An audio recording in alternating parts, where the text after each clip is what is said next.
Bueno, hay cristianos que creen que el rapto y la segunda venida es el mismo evento y que sucede al final después de la tribulación. Hay otros cristianos que se llaman amilienistas, que creen que el milenio, que ya estamos en el milenio y que todas las profecías ya se cumplieron, que la semana 70 de Daniel ya se cumplió, etcétera, etcétera. Hay otros que siguen la línea del post-tribulacionismo, que creen que hasta después del milenio viene Jesucristo, y otros después de la tribulación. La iglesia de Tesalónica se encontraba con esta confusión, y es absolutamente lógico porque ellos no tenían lo que tenemos ahora de información, como lo vamos a ver de una forma detallada. Entonces Pablo tuvo que salir de Tesalónica por la persecución, y más tarde les manda estas dos cartas porque le comenzaron a llegar mensajes de los cristianos de Tesalónica que creían que ya estaban en la tribulación. Qué tremendo, ¿no? Ya creían los cristianos por la persecución tan recia que había del Imperio Romano contra los cristianos que estaban en la gran tribulación. Entonces Pablo en la primera carta les da a conocer el arrebatamiento de la iglesia en el capítulo 4, versículo 16 al 17, cuando les dice: el Señor mismo, con voz de mando, con voz de arcángel, con trompeta de Dios, descenderá del cielo, y los muertos en Cristo resucitarán primero. Quiero que observen en este simple versículo la frase en Cristo. Los muertos en Cristo. Siempre que tú veas en el Nuevo Testamento, tú como un buen estudiante de teología y de la Biblia, la frase en Cristo, que se repite muchísimas veces en la carta a los Efesios, significa los que estamos injertados, unidos, amalgamados en el cuerpo de Cristo mediante el bautismo del Espíritu Santo. Como dice 1 Corintios 12:13, todos hemos sido bautizados por el mismo Espíritu en el cuerpo de Cristo. En otras palabras, cuando tú recibiste a Cristo como tu Salvador, en ese momento naciste de nuevo, sin que tú ni siquiera lo hayas experimentado o sentido. Lo creemos por fe. Ha habido una resurrección de tu espíritu dentro de ti a la vida espiritual, porque antes estábamos muertos, separados de Dios espiritualmente. Cuando recibiste a Cristo, fuiste regenerado, cambiado completamente de naturaleza. Fuimos transportados en ese momento de un reino a otro reino, del reino de las tinieblas al reino de la luz admirable de Jesucristo, como lo dice Colosenses capítulo 1. Y en tercer lugar, fuimos bautizados con el Espíritu Santo en el momento de nuestra conversión, no después, porque por muchos años vamos a ver lo que es la apostasía. Durante los últimos, yo diría 30, 40 años, se comenzó a enseñar en las iglesias: pasen aquí al frente los que quieran ser bautizados con el Espíritu Santo. Entonces la cristiandad se dividió en dos.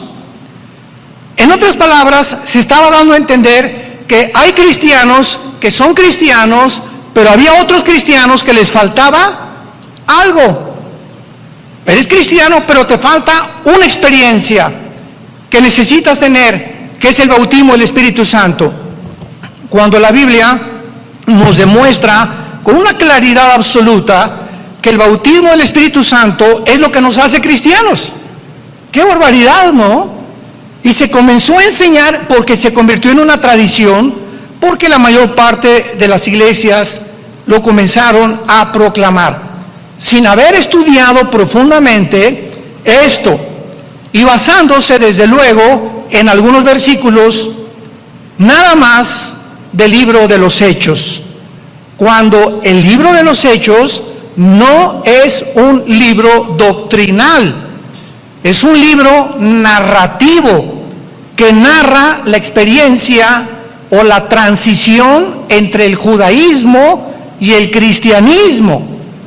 Es un libro que nos muestra de qué forma los apóstoles que eran judíos, Cristo fue judío, estaban completamente confundidos porque las promesas eran para Israel. Jesús lo dijo cuando vino en los evangelios: he venido a buscar a las ovejas perdidas de Israel, porque los 4 evangelios pertenecen al Antiguo Testamento. El Nuevo Testamento comienza en Hechos 2 con el bautismo del Espíritu Santo y el nacimiento de la iglesia. Entonces, los hechos que suceden en el libro de los Hechos no son una enseñanza doctrinal que los apóstoles explican en sus cartas, primera y segunda de Timoteo, Gálatas, Colosenses, Efesios, Filipenses, las primeras cartas de Pedro, explican lo que pasó en los hechos y nos enseñan, ¿verdad?, que estas cosas que sucedieron en los hechos fueron algo que Dios permitió porque la iglesia estaba comenzando a mezclarse con el judaísmo con la iglesia. Tenían que separar los apóstoles lo que Moisés enseñaba de muchas cosas de lo que Jesús enseñaba, y esto se resolvió con el primer concilio de la iglesia en Hechos capítulo 15. Ahí se juntaron todos los apóstoles y tenían que determinar qué cosas del Antiguo Testamento estaban vigentes y qué cosas del Antiguo Testamento ya quedaban obsoletas. Y la conclusión a la que llegaron fue la siguiente: no hay nada en el Antiguo Testamento, esto es muy importante, abran sus oídos, no hay nada en el Antiguo Testamento que en el Antiguo Testamento era obligatorio, que ahora en el Nuevo Testamento sea lo mismo. En otras palabras, ahora nosotros vivimos bajo la ley de la libertad en Cristo Jesús. Y ahora no es obligatorio nada absolutamente en el Nuevo Testamento. Un ejemplo: en el Antiguo Testamento el diezmo era obligatorio, lo tenían que dar a fuerza. Y cuando pasamos al Nuevo Testamento, 2 de Corintios capítulo 9, cada quien dé como propuso en su corazón, no a fuerza, no por obligación.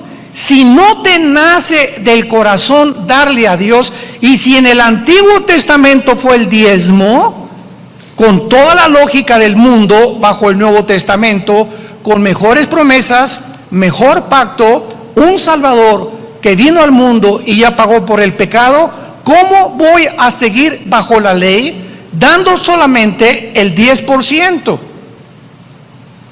Ahora es el 15, el 20, el 30, el 40, el 50, como tu corazón lo diga. Y mientras más salud espiritual tengas, más darás, porque lo das con alegría. Ya no lo das porque tengo que dar esto y ahí va. Mejor no des nada. Hay otros que siquiera, y esto es verdad, hay muchas personas que han dado su diezmo, ¿verdad?, basados en el Antiguo Testamento, y al mes regresan y quieren que se los regrese. ¿Se imaginan ustedes qué corazón tan perverso puede haber en medio del pueblo de Dios? Entonces, qué importante es que ahora todo es voluntario. Ahora las fiestas de Israel, los tabernáculos, el Sukkot que celebramos, no es obligatorio, es para representar lo que Cristo hacía en medio del pueblo de Dios. Entonces, si no entendemos esto, vivimos bajo la ley. Dice en Colosenses capítulo 2, ya nadie te juzgue si guardas el sábado o no guardas el sábado, o el domingo, o el lunes, o días de fiesta. Todas estas cosas pertenecieron al Antiguo Testamento. Ahora, como una persona un día me dijo, ¿por qué no guarda usted el sábado? y le dije, ¿qué nada más tú guardas el sábado? Te gano, yo guardo el sábado, el domingo, el lunes, el martes, el miércoles, el jueves y el viernes. Ya no supo qué contestarme esta persona. Y le dije, ahora todos los días son santos. Ya no hay un día específico, y además los apóstoles se reunían el primer día, que es el domingo. El Shabbat se los dio Dios a Israel. El cuerpo y la entidad de Cristo es otra entidad completamente diferente. Entonces ahora, si tú trabajas el domingo, pues es tu día de trabajo, pero el lunes en tu trabajo, en tu hotel o en la compañía que tú trabajas, te dan el martes, ese es tu día de descanso. Y por eso no puedes venir a la iglesia, porque el domingo tienes que trabajar y llevar el sustento a tu familia. Y Dios no te juzga, porque no es obligatorio. Nos reunimos simplemente porque el domingo se determinó, bajo el calendario gregoriano en el que estamos, de que el domingo es el día de descanso. Pero ya no hay un día especial, ya no hay Semana Santa tampoco. Oye, que el viernes no como carne, como pescado porque es Viernes Santo. Y es Cuaresma. ¿De qué estás hablando? ¿Qué es eso de la Cuaresma? Eso pertenecía al Antiguo Testamento. Eso es de la religión apostólica romana. Esto no es de la Biblia. El cristiano come carne si quiere todos los días, para que te pongas como una vaca si quieres. O pescado, de acuerdo a tu salud. Pero ahora todas las semanas son santas, todos los días son santos, todos los años son santos para el cristiano. ¿Me van siguiendo? Tenemos que deshacernos de tantas tradiciones. Pues no celebra la Navidad porque Jesucristo no nació el 24 de diciembre. Y si pones árbol de Navidad, eres un pagano, porque era de los babilonios. Mira, si no quieres poner árbol de Navidad, porque así lo sientes, no lo pongas y sigue con la cara de amargado que tienes. Y si alguien quiere poner árbol de Navidad y cantar jingle bells, noche de paz, no, deja que cante lo que él quiera, y si quiere el corrido del caballo blanco, que lo cante también. Pero lo que Dios ve no es, a ver, háblenle al arcángel Miguel, dice Dios, por favor, chéquenme quiénes pusieron árboles y quiénes no pusieron árboles. Los que no pusieron, pónganles una palomita. Y los que pusieron, una cruz. ¿Ustedes creen que Dios juzga de esa manera? ¿Cuánto legalismo hay en la iglesia? ¿Cuánto legalismo hay en la iglesia? ¿Qué es lo que Dios ve? El corazón. El gozo y la paz que tengas en el Espíritu Santo. El reino de Dios no consiste en comida, en bebida, qué comes, qué bebes. Es el gozo y la paz que tú tengas en tu relación diaria con Jesucristo, lo que Dios ama y lo que Dios busca de nosotros. No si te pones falda, no te pones falda. Si tienes un tatuaje o no tienes tatuaje. Como me dijo una vez un señor, ¿verdad? Pues yo no me tatúa. ¿Y la panza que tiene de Santa Claus qué? No, pues miren nomás la hermana en qué fachas vino a la iglesia. Espérame tantito, es una pobre ex prostituta que tiene una semana llegando a la iglesia y todavía no sabe cómo vestirse. No juzgues. ¿Ya viste cómo se pintarrajeó? Parece Cleopatra. Y tú no sabes las razones que se encuentran detrás de esa persona, que a lo mejor tiene 2 semanas y no ha aprendido cómo poder vestirse, cómo maquillarse de acuerdo a la cultura que ya Cristo quiere que nosotros tengamos. Que no atraigamos la atención sobre nuestro cuerpo, ni nuestra cara tampoco. Entonces tenemos que crecer y madurar santos de Dios. Tenemos que entender qué es lo que Dios ama, qué es lo que Dios busca, qué es lo importante ante sus ojos, y dejarnos ya de tantas tonterías que ya, por el amor de Dios, si tienes 5 o 10 años en Cristo, tienes que crecer y madurar. Muy bien. Entonces, cuando Pablo dice en primera de Tesalonicenses 4:16, los muertos en Cristo resucitarán primero, esto significa la primera lección que vamos a aprender. En el rapto de la iglesia, o en el arrebatamiento de la iglesia, como le quieras llamar, los únicos que van a resucitar son desde Pentecostés hasta nuestros días. Todos los que estamos en Cristo, en el cuerpo de Cristo. Antes de Cristo, Israel no estaba en el cuerpo del Hijo de Dios. Dice Efesios capítulo 2, que ahora Dios ha unido Israel y la iglesia, y ya no hay griego, judío, italiano, mexicano. Ahora se formó un nuevo hombre. Este nuevo hombre, este nuevo cuerpo no existía antes de la cruz. La iglesia era un misterio que el apóstol Pablo lo explica en Colosenses, en el capítulo 3 del libro de los Efesios, en Romanos capítulo 16, los últimos versículos. La iglesia era un secreto escondido antes de la cruz, que nadie sabía que se iba a formar un cuerpo en la persona del Hijo de Dios. Cristo en el Antiguo Testamento era conocido como el ángel de Jehová, no como un ángel, artículo indeterminado, sino como el ángel de Jehová. Entonces la iglesia es la que se va en el rapto. Muy bien, ¿qué pasará con los que murieron desde Adán hasta Pentecostés? O sea, antes de Pentecostés hasta Adán hubo millones, ¿verdad?, de santos justificados por la fe, como Abraham, etcétera, etcétera. ¿Cuándo resucitarán ellos?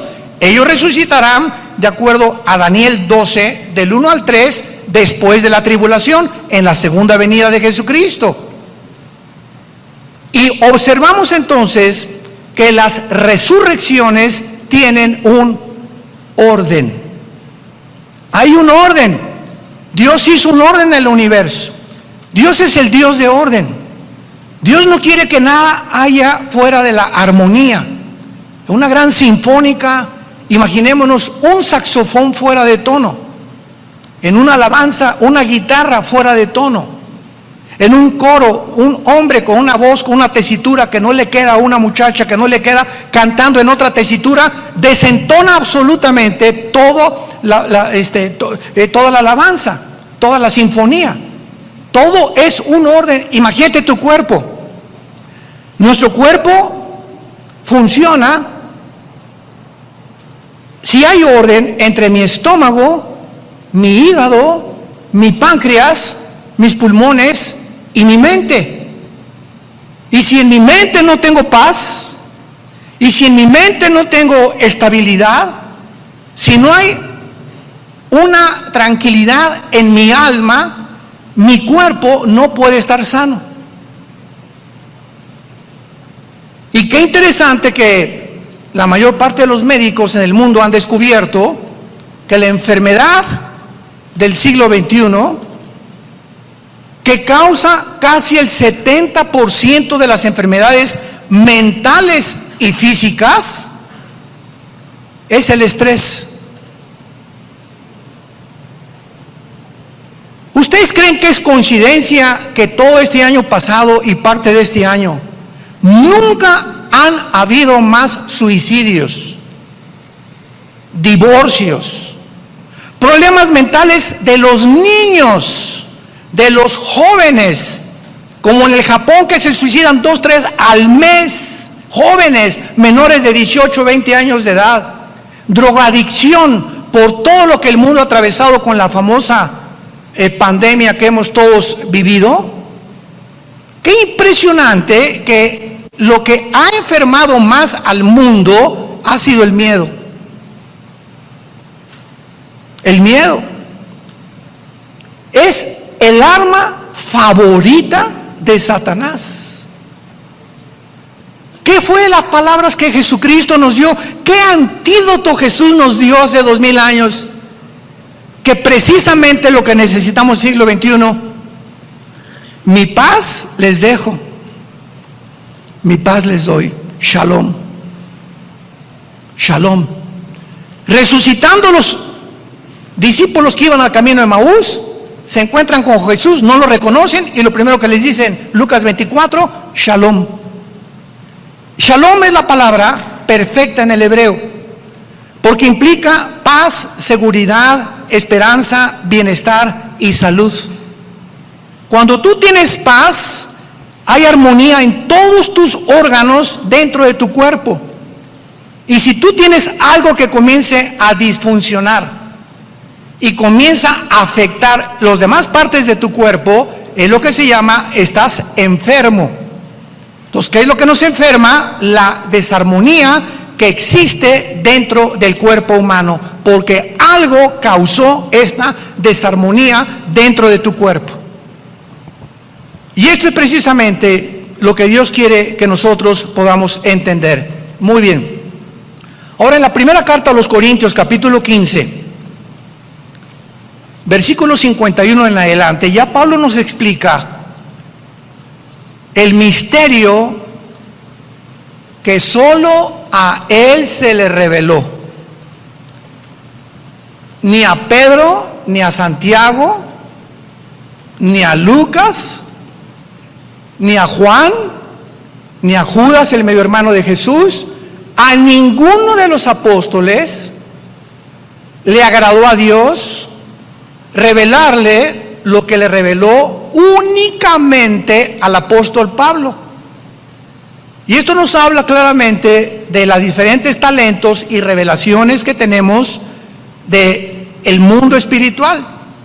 Por eso hay un Jeremías, hay un Isaías, hay un Amós, hay un Ezequiel, que tienen diferentes perspectivas del mundo espiritual, como Dios los trató, pero que todos, ¿verdad?, hacen una armonía en la mente de Dios.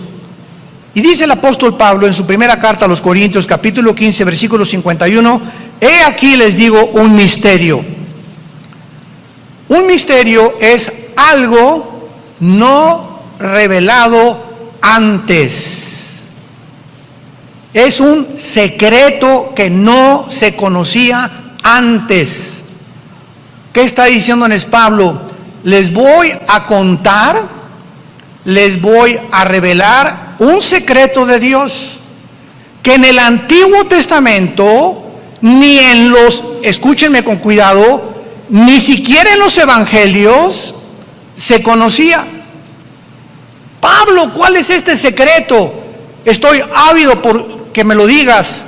Este es el secreto, que no todos vamos a morir. Y se usa la palabra dormir, porque cuando vean ustedes la palabra dormir en el Nuevo Testamento significa el cuerpo físico, no el alma ni el espíritu, porque hay más de 55, 65 versículos que nos muestran que en la muerte tenemos una existencia consciente. Como en el quinto sello en Apocalipsis capítulo 6, vi las almas de los que habían muerto en el cielo hablando, platicando con Dios. Entonces, Pablo nos dice, este es el secreto, que va a haber una generación de seres humanos que no van a morir. Oye, Pablo, pero ¿qué acaso esto no contradice Hebreos 9:27, que dice, está establecido a los hombres que mueran una sola vez y después el juicio? Claro que está establecido, pero Dios tiene excepciones. ¿Cómo las tuvo con Enoc en Génesis 5? ¿Cómo las tuvo con Elías? Que en el Antiguo Testamento son los dos únicos hombres que partieron del mundo sin haber muerto, que son antitipos, ¿verdad?, de lo que es el tipo que es el arrebatamiento de la iglesia. Pero esta doctrina no se conocía. No todos vamos a morir, pero todos seremos transformados en un momento, en un abrir y cerrar de ojos, a la final trompeta, porque se tocará la trompeta y los muertos serán resucitados incorruptibles y nosotros seremos transformados. Lo comparamos con Primera de Tesalonicenses, capítulo 4, en nuestro capítulo, donde Pablo dice, versículo 17, luego nosotros, después de que resuciten todos los santos desde Pentecostés, luego nosotros, o sea, si ahorita viene el rapto entre una hora, o mañana, los primeros que van a salir van a ser los que murieron desde Pentecostés a nuestros días. Este es el primero ellos. Y luego, atrasito de ellos, los que hayamos quedado, o sea, vivos, seremos arrebatados, juntamente con ellos en las nubes. En las nubes. Cristo en el rapto no baja al mundo. Cristo en el rapto no baja a juzgar al mundo. Cristo en el rapto no baja a destruir al anticristo. En la segunda venida, Zacarías capítulo 14, en la segunda venida Cristo baja y pone sus pies en el monte de los olivos, donde se va a hacer un valle como una forma de cruz, y viene con nosotros a establecer su reino milenial. En el rapto nos saca del mundo y en la segunda venida viene con nosotros después de los 7 años de la tribulación. Entonces, si estamos ahorita manejando o comiéndote tu torta entre 2-3 horas, o mañana estás en Chapultepec corriendo, etcétera, etcétera, y viene el rapto, la ropa de todos nosotros se cae en el suelo, con la cosa que traes aquí en la boca. Y vamos a desaparecer millones de personas sin que el mundo tenga una explicación. Pero habrá millones de personas que eran cristianos, entre comillas, profesantes, que van a venir aquí al Salón Le Crillon y no van a encontrar a nadie. O van a encontrar a otros como ellos, que venían y estudiaban y asistían a la iglesia, pero nunca fueron nacidos de nuevo. Nunca tuvieron una relación personal con Jesús. Nunca ganaron a ninguna alma. Nunca le hablaron a nadie, ni a su familia, de Jesucristo y de su muerte en la cruz. Sus vidas nunca cambiaron ni fueron transformadas. Eran religiosos. Este hecho, pues, es el que Pablo explica en la primera carta a los tesalonicenses. Y nos brincamos al capítulo 5 de la primera carta a los tesalonicenses. Y vean ahora cómo el orden de Pablo es lógico y de qué manera tan profunda nos revela el Espíritu Santo los acontecimientos o los eventos de acuerdo al calendario de Dios. Pero acerca de los tiempos y de las ocasiones, no tienen necesidad, hermanos, les está hablando a los cristianos, hermanos, de que yo les escriba. Porque ustedes, ¿quiénes son ustedes? Los cristianos. Ustedes saben perfectamente que el día del Señor vendrá como ladrón en la noche. Pablo introduce una frase que se repite 4 veces en todo el Nuevo Testamento y se llama el día del Señor. El día del Señor, apúntalo, siempre tanto en el Antiguo Testamento como en el Nuevo Testamento se refiere a los 7 años de la tribulación. Veamos rápidamente estas veces que se repite el día del Señor. Por ejemplo, en 2 de Pedro, capítulo 3, versículo 10. Pero el día del Señor vendrá como ladrón en la noche, en el cual los cielos pasarán con gran estruendo, los elementos ardiendo serán deshechos, y la tierra y las obras que en ella hay serán quemadas. ¿De qué está hablando el apóstol Pedro? Del final de la tribulación, cuando todo sea quemado para que podamos entrar a reinar en este mundo. Brincamos a Apocalipsis capítulo 1, versículo 10.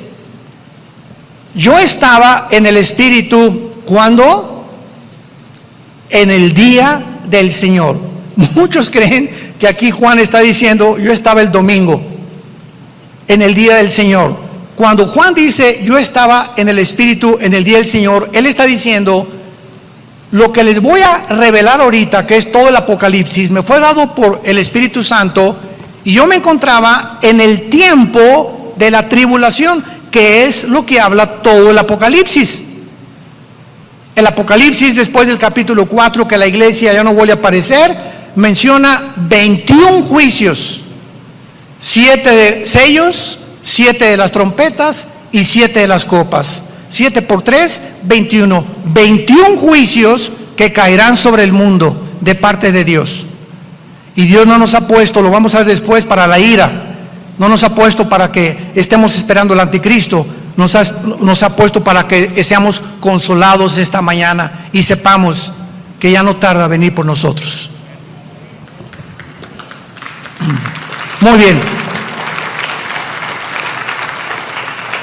Regresamos a Primera de Tesalonicenses 5 y vemos ya a qué se refiere Pablo cuando dice: ustedes saben perfectamente que el día del Señor vendrá como ladrón en la noche, que cuando digan paz y seguridad, vendrá sobre ellos. ¿Quiénes son ellos? Los que no son cristianos. Ya no está hablando de los cristianos. Vean los verbos. Primero nos habla a nosotros, ustedes hermanos cristianos, pero vendrá sobre ellos, sobre otra clase de seres humanos.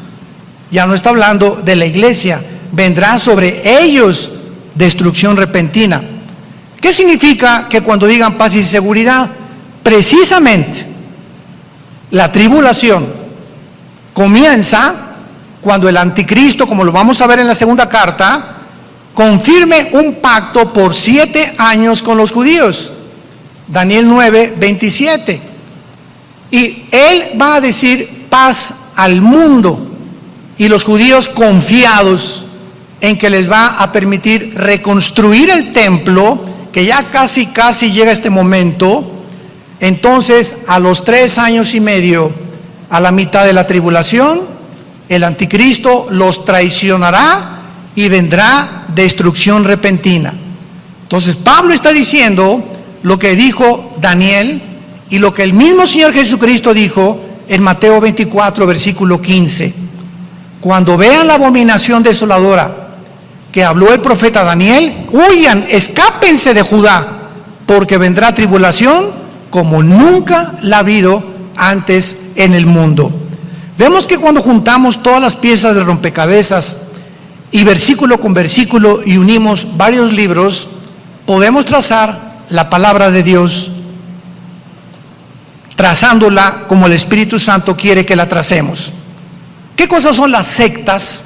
Son grupos que sacan un versículo u otro pasaje sin tomar en consideración las demás partes de la Biblia y forman doctrinas falsas, como la del sábado, ¿verdad? Hay cristianos legalistas sabáticos, como los mormones que te dicen que somos dioses todos y que Cristo no fue Dios, como los testigos de Jehová que no creen en el infierno, y así cada secta usa un versículo y te lo pone así en la cara. Y cuando tú conoces la Biblia, les enseñas y les dices lo que le dijo Satanás, lo que le dijo Cristo a Satanás en Mateo 4 del 1 al 10.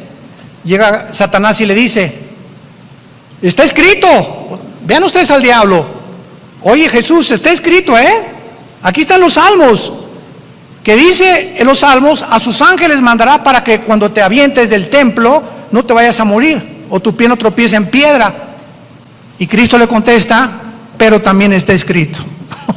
O sea, no me la cites fuera de contexto, porque fuera de contexto es un pretexto.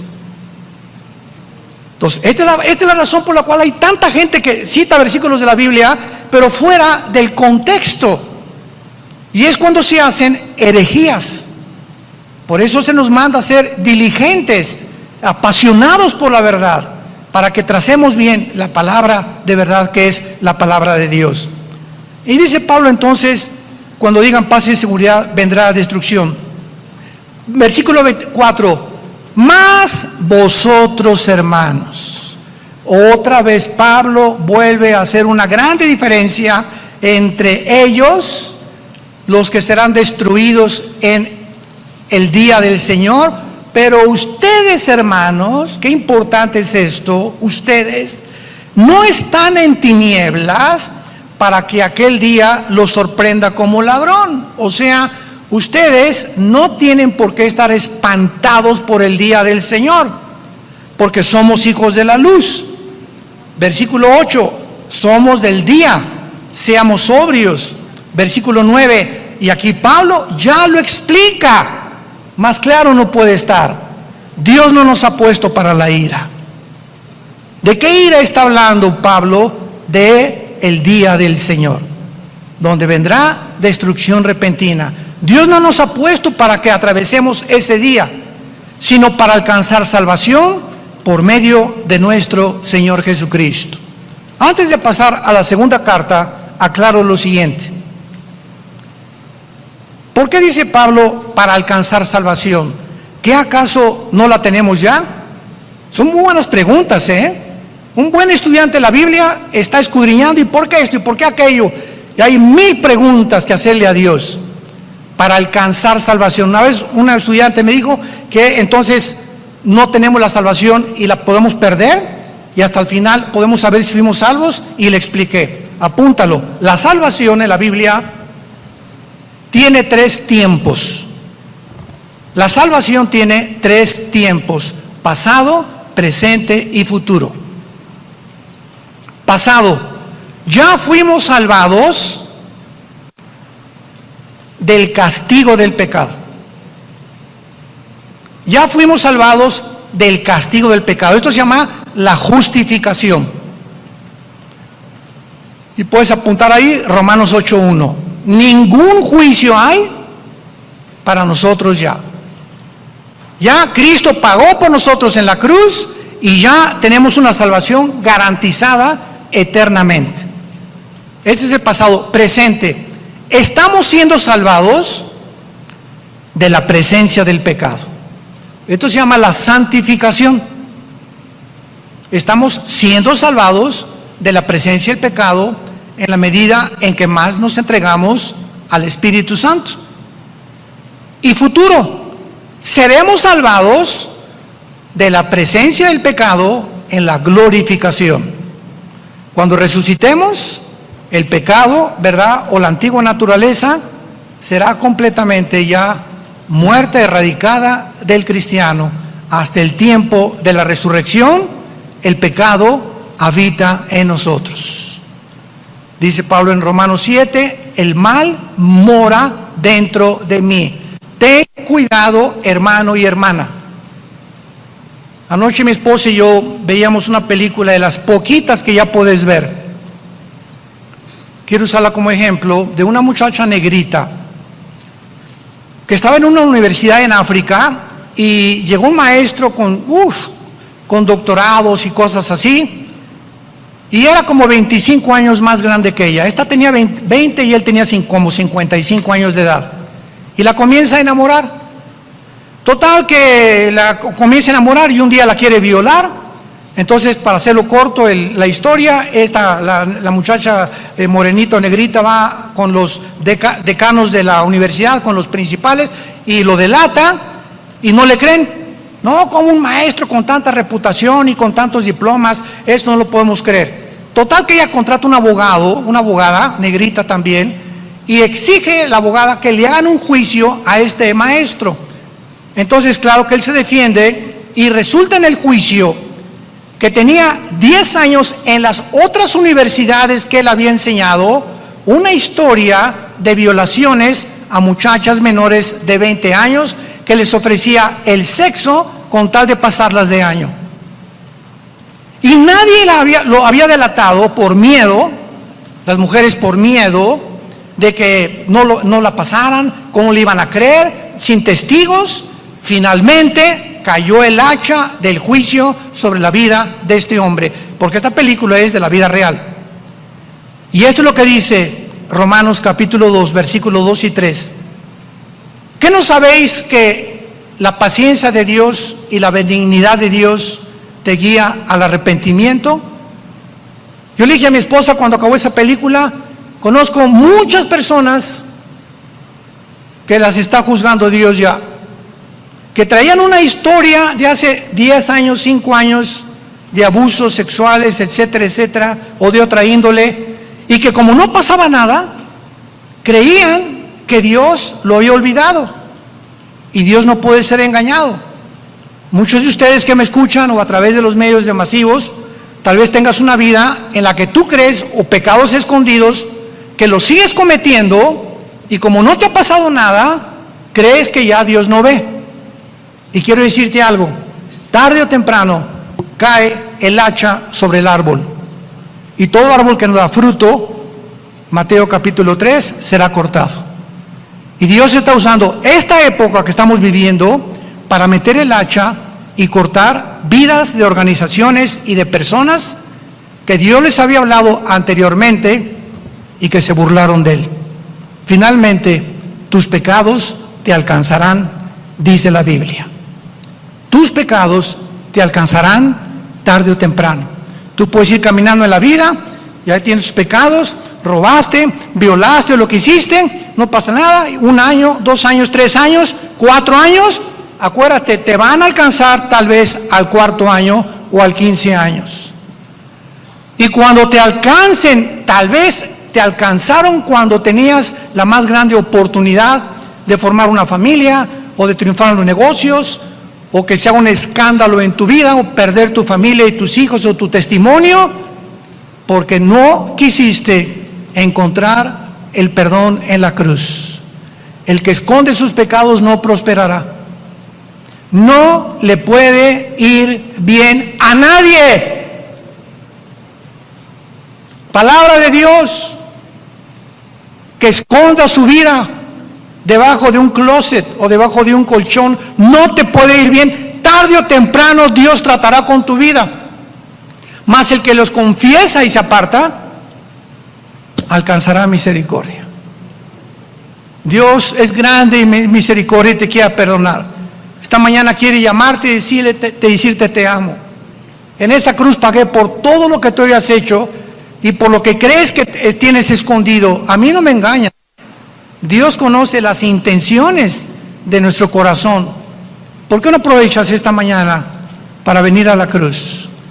Reconciliarte con Él, hacer la paz con Él y no salir por esa puerta ya creyendo que te va a seguir yendo bien en la vida, cuando en tu vida hay pecados que no has confesado delante de su trono. Te damos gracias, Padre, por tu palabra en esta mañana. Gracias, Señor, porque tu palabra es verdad. No hay nada torcido ni perverso en ella. Todas ellas son rectas al que entiende y razonables a los que han alcanzado la sabiduría. Bendito seas, oh Dios, creador de los cielos y de la tierra, y al gran pastor de las ovejas, tu Hijo Jesucristo, quien por la sangre del pacto sempiterno ha dado su vida en nuestro lugar, para que ahora hagamos las cosas que son agradables delante de Él, sabiendo que si somos llenos del Espíritu Santo, tenemos que vivir una vida apartada del pecado. No engañarnos ni creer que somos nosotros los que al pecado le llamamos pecado. No. El pecado engaña. El pecado te hace creer que lo que haces está bien, que no es malo porque haces otras cosas buenas. No te engañes. Y después de que te engaña el pecado, endurece. Te endurece el corazón. Y llega un momento en que ya Dios no puede tratar con tu vida. Dios tendrá que disciplinarte, porque al que ama a Dios disciplina y azota al que recibe por hijo. En esta mañana, dile: Padre Santo que estás en el cielo, quiero vivir una vida abierta y transparente delante de ti y llamarle pecado a lo que tú llamas pecado. Lávame con tu sangre preciosa, porque es tu vida en tu sangre la que me puede dar esta limpieza en este momento que mi alma necesita, para que haya armonía en mi alma y en mi vida espiritual. Gracias por la cruz, y porque en esa cruz pagaste por todo lo que yo había hecho y lo que en este momento te estoy confesando. En el nombre de Jesús. Amén. Gracias a Dios por esta palabra, ¿verdad? Gracias a Dios.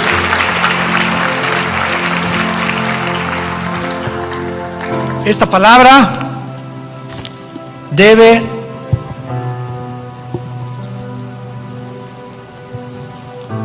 estar dentro de tu corazón. Día y noche, día y noche, día y noche meditarás en este libro de la ley. Cuando tú hagas eso, Josué, entonces todo lo que haces va a prosperar. Porque si tú vives en mi libro y lo consultas y te hincas y oras y me pides que te hable, te voy a hablar. Y te voy a evitar problemas que pudiste haber evitado en tu vida si me hubieras consultado. Vas a evitar cosas que ahora te tienes que arrepentir, porque me hiciste a un lado, me desechaste de tu vida. Pero el diablo, esto es lo que él quiere. Cuando el diablo haga esto en tu vida y saca de ti la palabra de Dios, y en lugar de la Biblia oigas a tu amigo, a tu amiga, a tu comadre, al brujo, a los astrólogos, a las opiniones del mundo, es cuando te sales y cuando te das cuenta. Si eres cristiano, viene el hacha del juicio a tu vida tarde o temprano, porque Dios al que ama disciplina. Y finalmente, si eres cristiano y no te arrepientes, porque los hay, pero tienes la salvación, ¿qué pasa? Dios te lleva a casa antes de tiempo. Se llama el pecado de muerte en 1 Juan 5, Santiago capítulo 5. El pecado de muerte es el pecado que un cristiano, siendo salvo, no se ha arrepentido, ni se quiere arrepentir, y solo Dios sabe que ya no te vas a arrepentir. Está tan duro tu corazón, y antes de que por tu vida el evangelio sea blasfemado, Dios te lleva a casa antes de tiempo. Tenemos la oportunidad de vivir una vida en abundancia, una vida de santidad, una vida de testimonio, y más en los días en los que los caballos del Apocalipsis ya se escuchan en el cielo y el novio ya está en la puerta tocándonos. Vengo por ti. Prepárense, preparémonos para encontrarnos con el Señor. Que tengan mucha paz.